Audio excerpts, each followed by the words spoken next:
The streetlight outside the small-town radio station flickered, buzzing softly in the cold night air. Inside, the faint hum of static leaked into the silence. Jason, mid-30s and tired-looking, sat behind the microphone. The walls were lined with peeling acoustic foam, and the coffee in his cup had gone cold. "You're listening to Night Whispers," he said into the mic, his voice warm and steady. "Where the stories get darker the later it gets. Call in and tell me, what keeps you awake at night?" A burst of static, then a soft click. "Jason," a rasping whisper bled through the speakers. "Do you remember me?" Jason frowned, checking the caller ID blank. "Sorry, friend, doesn't ring a bell." "Who's this?"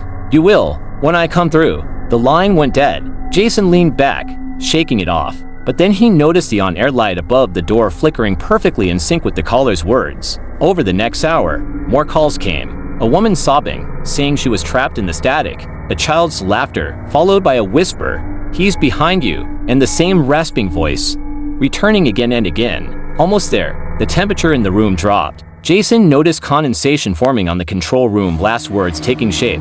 "Turn round." He froze. Slowly. He turned his chair. Nothing. Laughing nervously. He faced forward again only to hear breathing through the mic. "Okay, prank's over. Who's messing with the feed?" he asked. But no one answered. Only static and faint knocking. Knock, knock, knock. It grew louder, echoing through the station. Jason traced the sound to the soundproof booth. Pushing the door open, he found the room empty except for an old reel-to-reel tape recorder that hadn't been there before. The tape began to spin.